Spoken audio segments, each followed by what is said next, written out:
What's up, everybody? Welcome back to another amazing episode on the One Rental at a Time channel.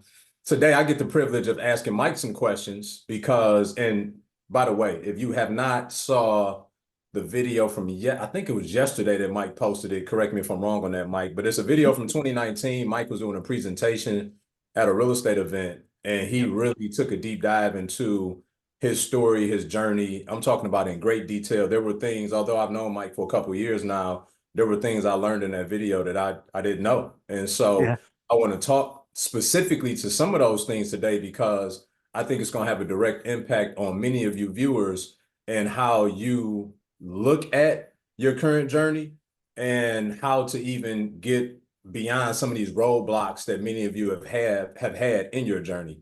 And so with that being said, Mike, one of the first things that I want to extract from this video is you talked about being a platinum Sky Miles guy on two different airlines and gold on a third, which lets me know you were traveling quite a bit, man, for quite some time, in your sales career while still building your real estate business. And the thing that was glaring to me is that many people in corporate America today say that they don't have time to really build out their portfolio.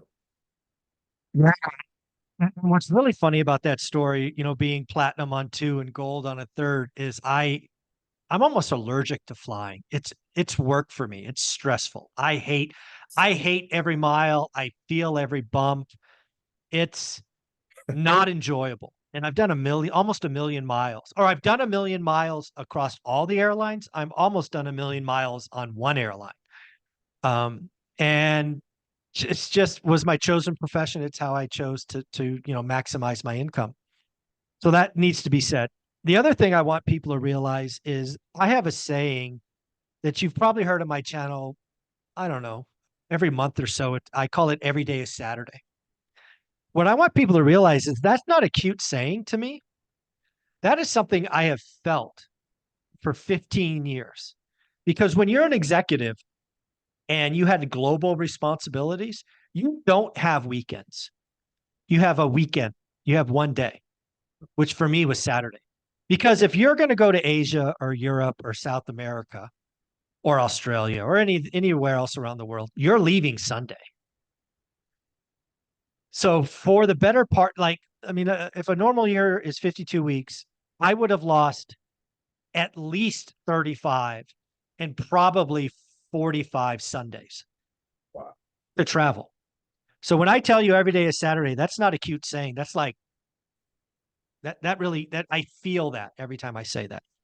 Yeah. So again, to go back to your really question is I would work somewhere between 50 and 60 hours, not including flying time, which if you've ever flown to Australia, it's like 15 hours, or to Asia is 13 and Europe is 11 or whatever.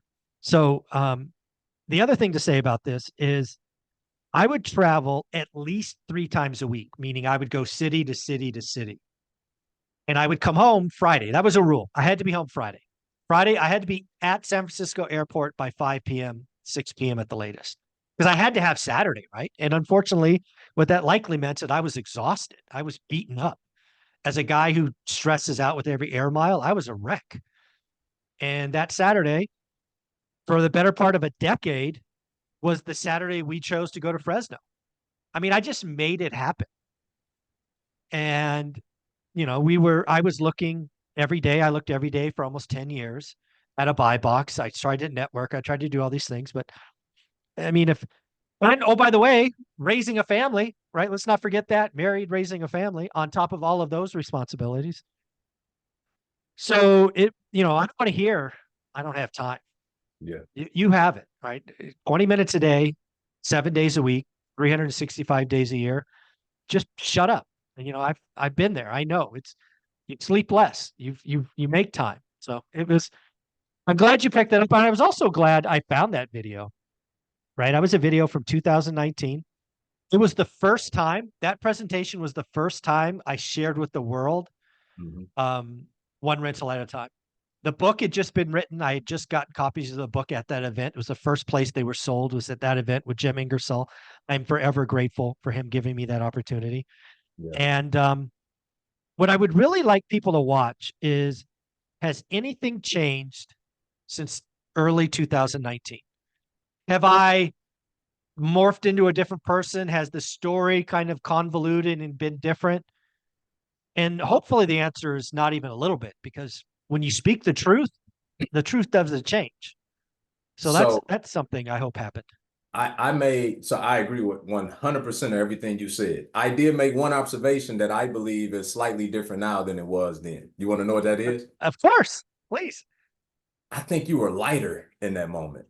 And I don't mean weight wise. I mean, I like, was in shape, man. I was in no, no, no, shape. no, no, no, no, no, no, no. I see the guns out today. Like, that's not even what I'm saying. What I'm saying is that, no, seriously, you had this peace and this, not that you don't have it now, right? But I think you just grown accustomed to what you do now, which we all do at some point, right? Sure. At some Yeah. point, even though it's not work, it becomes work. In 2019, when I saw you on that stage, I witnessed a man who had transitioned from a place that I believe probably carried a lot of weight in his life.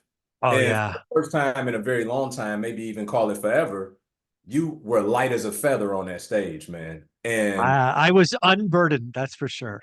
yeah, I yeah. You're right. Again, that was the very, very, very first time. So I think that presentation was recorded in April. It might have been May. Um, and I left in February, right? So Wow. I go through it, I get that little depression, blah, blah, blah. I come out of it. And yeah, I was free.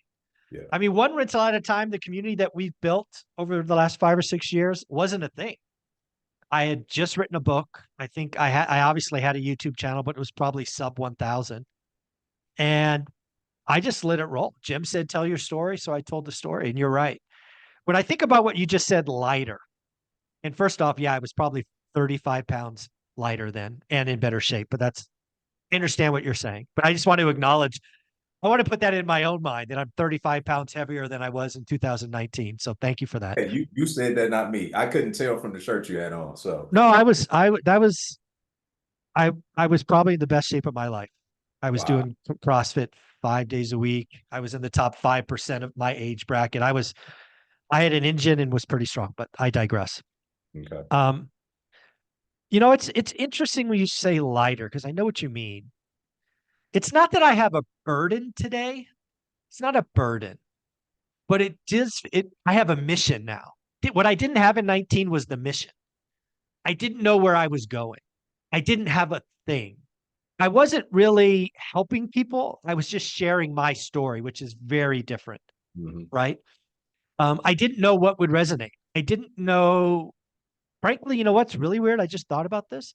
I didn't know what my superpower was, Mm. right? My superpower is focus and daily discipline. It's obvious now, but in that presentation, I hadn't got there yet. Just assumed everybody could be focused and disciplined like me because it comes so naturally. That's the definition of your superpower. Yeah. So I hadn't uncovered that yet. There's so many things now that I think about it that you're right.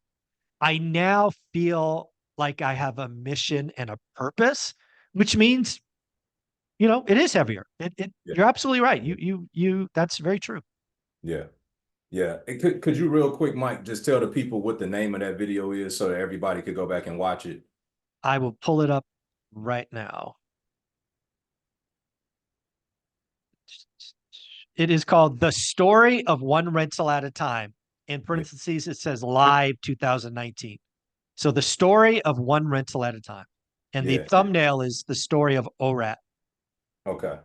If Yeah. anybody has been rocking with Mike for any period of time, trust me, you want to go back and watch this video. You'll see everything that we're talking about and so much more. You'll have your own personal takeaway. It was like almost a 1 hour talk, so there's a lot to extract from it, but you really get into the mind of where Mike was at through his entire journey of that 15 years of building and how he started from the 40,000 bucks and literally taking you through and dissecting every single deal and the progression of his whole entirety. So it was just really fruitful, man. I sat there, compelled, and I watched the entire thing.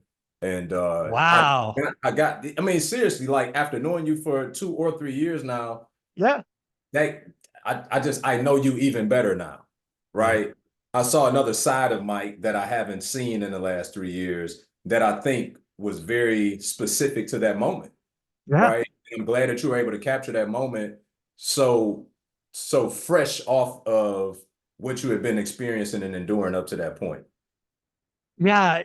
I'm glad I shared that. Thank you for watching this. You know, it means a lot that you would watch it, right? Because it was an hour. You're a busy guy. You got lots going on. You and I talk every week. You're a huge part of the channel. You come out to the event in Vegas, but then for you to go watch that, that just means the world to me. Because again, that was the first time I'd ever shared publicly the story, and I'm glad you got to see it. It means Yeah, a lot that you did that. yeah, for sure, for sure. So going back to that, the time piece, right? Because you touched on it a bit. Um, I think a lot of people are probably stuck in a cubicle somewhere, right? Or albeit in the corner office at their house. And they just feel like from the moment I roll out of bed, I log on and I don't get off this thing, right? And I Mm. got meeting after meeting after meeting. Where do I find this time? Right? Now when I think about the complexity of what you were doing, not only were you at some point glued to a desk and or a computer, you were also on and off the bird and crossing time zones. And just that's a whole nother level of complexity when you travel to Europe and lose 6 hours or travel to Asia and lose 12 or 13 hours, like, and still trying to communicate back with people in the States and continue to move things forward. So what are some practical, tangible steps that you can give people to start looking at their time differently to say, no, I do have some time. I just have to make it in this way. Yeah, what I would tell most people, and I don't know if I would not have had this answer in 2019. Okay. But today, the answer is very simple. We have to come to the agreement that you can find 20 minutes.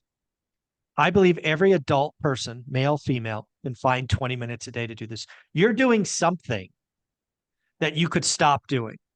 Worst case, get up 20 minutes earlier or stay up 20 minutes later. I'm not talking hours, I'm talking 20 minutes. Okay, great. I'll give you 20 minutes. And oh, by the way, let's be clear. I want 20 minutes, 7 days a week. None of this nonsense about 2 days a week. It's 7 days a week, 20 minutes a day.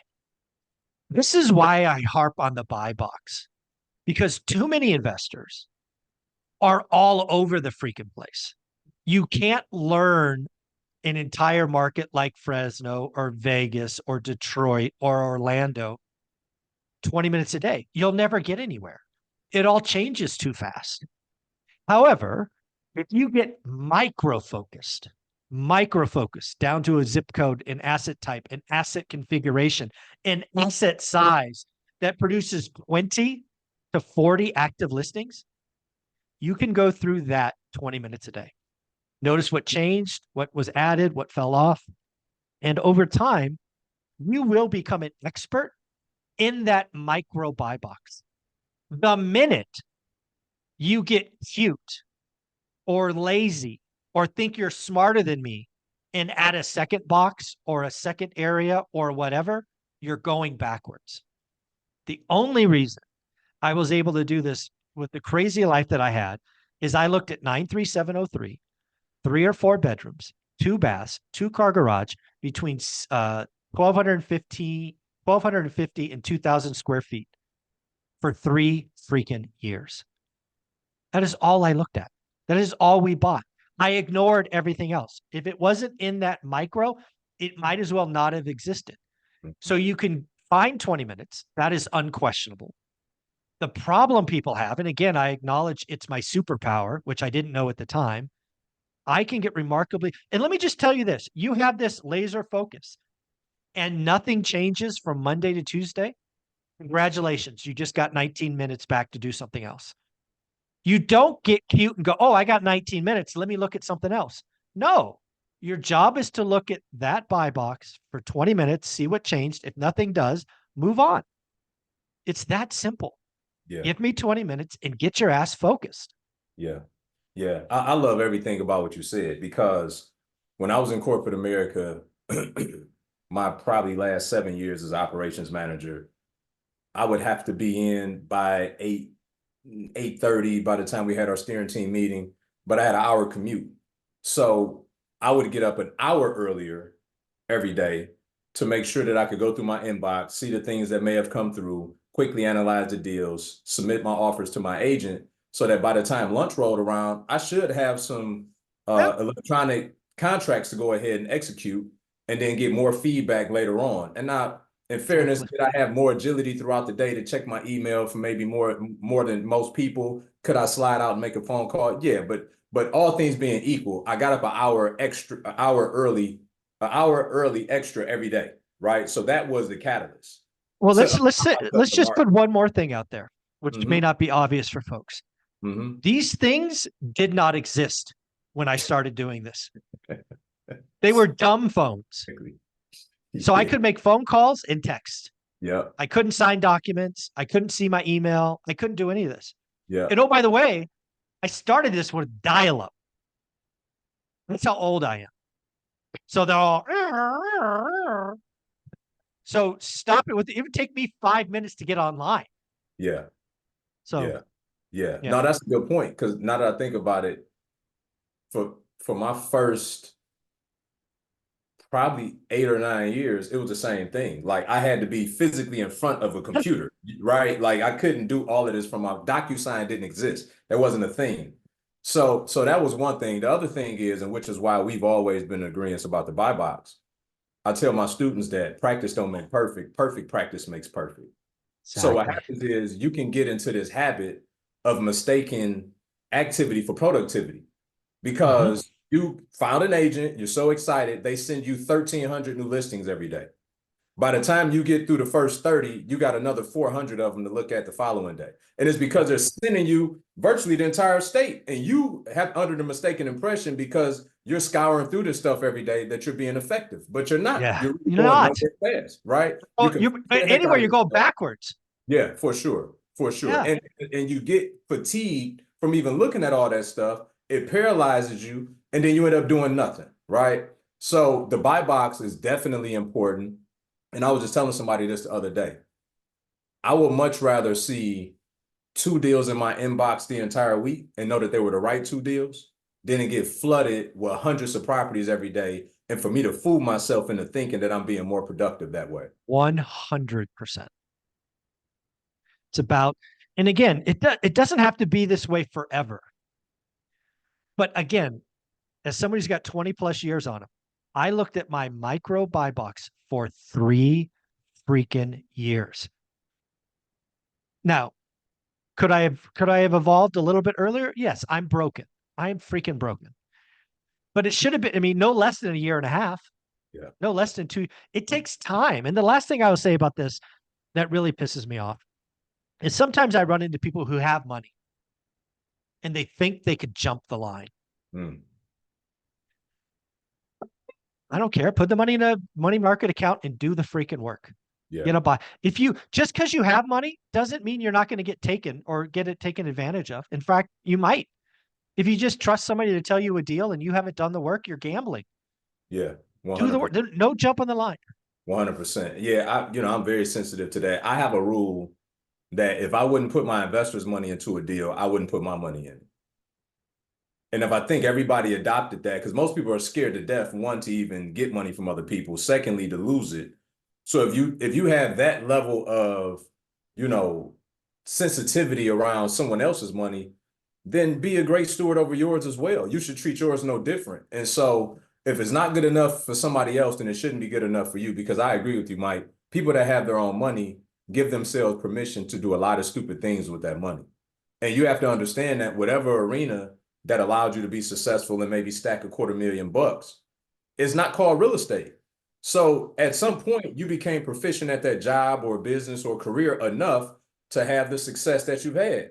Well, in order to do that, then you got to become proficient enough in real estate to have the success that you desire to have. And so we got to stop giving ourselves permission to jump the line just because we think we have the means in order to do so. It's one of the most dangerous things I've seen. Um, is folks who have money and they have money and they perceive no time Mhm. and they put that together and it's like, ooh, you're gonna get got eventually, is Yeah. what how I feel, and that's unfortunate. And the truth of the matter is, that's really laziness at the end of the Oh, day. 100%. Right. I mean, it's laziness. It sounds sexier and it's dressed up and packaged a different way, but it's Lazy, negligence and it's laziness. 100%. lazy. Yes. Yeah, Yeah. I couldn't agree more. Yeah, that I just love that I found that, and shout out Jim Ingersoll for letting me publish that. The thing that I really hope comes across is the story's the same, right? When you have a story to tell and you tell it, and it's the same story 6 years later, it's because it's the truth, 100%. right? It's not dressed up as something else. The good, bad, and the ugly is there, right? Nora Strive was a complete failure. The first tenant. It's been the same way since day one. Yeah. Yeah. No, it was really refreshing again. I prompt everybody to go and watch that video. You will extract a lot of gems from it. Um, the clarity that Mike had in that moment is the clarity that many of you need right now as you're in the corporate bondage, trying to figure Yeah. out how to get out. And I wish that I had a video like that. I think that's why I was so drawn to it, Mike, because I don't have like that video right after leaving corporate America five, Right. almost 6 years ago. And Yeah. yeah, I identify with a lot of what you had to say, and that's why we lack empathy for people that just make excuses because it listen, I used to make the joke that I did real estate full time and worked at corporate on the side. Hmm. Right. Because I had two full-time businesses. It's 168 hours in a week. I promise you, between corporate, which I was giving 50 to 60, I was putting another 40 into my real estate business. It's 168 hours in a week. And to Mike's point, you know, maybe you need to, maybe you don't have it during the workday. That's fair. But you're talking to somebody having frivolous conversation for 20 minutes. You're watching Netflix for 20 minutes too long. You like there's a myriad of different places that you can extract this 20 minutes if it's important enough to you. Or Hmm. you could just keep making excuses, be a wallflower, or even worse, just go out there negligible and pull the trigger on doing something you have no business in doing. But Yeah. it's no magic sauce to this. If it's important enough, you got to make the time and you got to be consistent in the activity that you take during that time. Yeah. To be clear, folks, what I want from you is 2 hours and 20 minutes a week. 20 minutes times seven. It's 2 hours and 20 minutes. Get focused. Stop being lazy. Just do the work. It's Yeah. that simple. Brian, where can people find you? Yep, Brian Adamson official everywhere, YouTube, Instagram. I love meeting you guys. Keep shouting me out. Yeah, folks, do me a favor. Follow him on Instagram and YouTube. He's a lot of fun. I'm constantly reposting his stuff because this man just gets it and he's helping so many. Brian, you're amazing. Thank you. Appreciate you, bro. Mhm.